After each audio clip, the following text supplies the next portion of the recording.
Muchas personas hacen de su trabajo su manera de vivir. El día de hoy, y como lo comenté hace algunos videos, desarrollamos una cultura godín. ¿Se ha puesto a pensar en eso? ¿Qué es un godín? Un godín es alguien que vive para trabajar y que ve su vida limitada a las opciones y a las posibilidades de su trabajo. Y que aunque pueda llegar a tener sueños, difícilmente los va a ver cumplidos, porque vive en un ambiente que lo gobierna. Mateo era una de estas personas y un día se encontró con Dios y se dio cuenta que él no tenía ninguna necesidad de ser godín.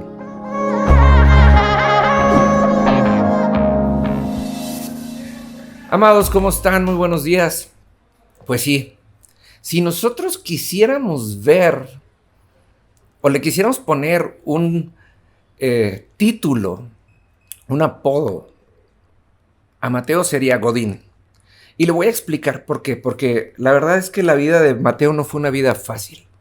Mateo era un judío, un hebreo, que en sus pocas posibilidades de salir adelante en la vida, literalmente se vendió al Imperio Romano. Y entonces Mateo era esta persona que se dedicaba a cobrar impuestos. Y entre los mismos judíos, entre la misma gente de su propia raza, era considerado un traidor. ¿Por qué? Porque él tenía que recaudar y tenía que hacer cumplir la ley de los romanos en los judíos. En pocas palabras, era un godín traidor. Pero imagínense nada más lo que debe de ser tener que levantarse todas las mañanas sabiendo que no va a recibir otra cosa más que malas caras, el desprecio de su propia gente y entender que está condenado a esa manera de vivir. ¿Por qué? Porque ¿quién le va a dar otro trabajo? ¿Quién le va a dar otra oportunidad en la tierra a alguien que es considerado un traidor? Difícilmente. Mire, a mí me llama mucho la atención y es algo que le voy a ser muy honesto, de una manera muy personal. Yo no entiendo. Cuando me ha tocado aplicar para algunos trabajos, si hay una pregunta, que detesto, es: ¿ha sido usted funcionario público? Y he aprendido desde mis propios trabajos hasta los procesos de reclutamiento que hay empresas que hacen este tipo de preguntas porque tienen una política de no contratación para personas que hayan ejercido el servicio público. Porque hay una mala idea, una mala concepción de aquellos que han trabajado en el gobierno.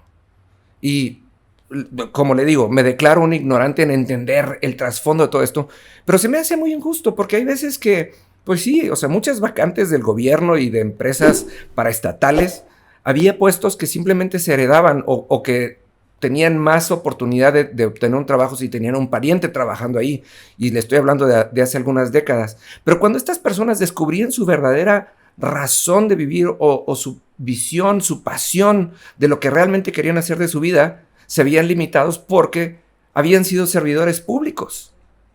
Y obviamente hay una voz general en donde la gente piensa que aquellos que trabajan en la política o en el servicio público son deshonestos. Pero ¿por qué nosotros el día de hoy tenemos que descartar a las personas como las descartaban en el tiempo de Jesús? Mateo era una de esas personas. Nunca le iban a dar otro trabajo porque era considerado un servidor público del Imperio Romano y por tanto un traidor. O sea, y obviamente no estoy queriendo generalizar. No estoy queriendo generalizar, por favor. Es solamente el entendimiento que tengo. Pero nadie le iba a dar esa oportunidad.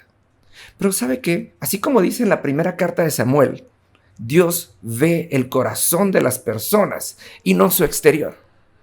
Y en el corazón de Mateo había un anhelo por cumplir su sueño, había un anhelo por ir más allá. Y un día Jesús se encuentra a Mateo, se encuentra a este publicano, se encuentra a este cobrador de impuestos, a este traidor, y le dice: sígueme. Ahora, hay que entender el contexto cultural de esto. Jesús era un maestro israelita. Iba investido, traía una túnica que lo identificaba como maestro de la ley. Y para ser discipulado por un maestro de la ley, había que cumplir un montón de requisitos y obviamente un traidor a los judíos jamás iba a poder ser alguien discipulado por un rabino. Entonces Jesús se para delante de este cobrador de impuestos y le dice, sígueme. Y la Biblia y la historia relatan que Mateo simplemente se levantó de su puesto de trabajo, se quitó su disfraz de Godín y siguió a Jesús.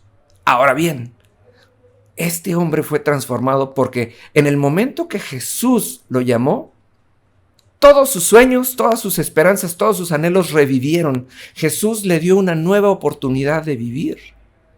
Y cuando Mateo escribe el Evangelio según San Mateo, Mateo está diciendo, ¿sabes qué? Aquí viene el Mesías, el que viene a rescatarnos de esta terrible manera de vivir y viene a ver el cumplimiento de todas las promesas del Antiguo Testamento. El día de hoy, amados, ustedes y yo muchas veces no vivimos una adecuada relación con Dios. ¿Y sabe por qué? Número 1, porque no conocemos las promesas a las cuales deberíamos de tener acceso. Y número 2, porque nos hemos convertido en godines espirituales. Cuando entendemos y cuando vemos a Mateo con esta óptica de saber que él dijo, wow, tengo acceso a todos mis sueños y más. Tengo acceso a volver a soñar y tengo acceso a una vida superior a como me ven los demás. Los demás me verán como un traidor. El Señor Jesús, el Dios de los cielos, me ve como alguien digno de acompañarlo, de aprender de Él y de seguirlo. ¿Usted qué opina?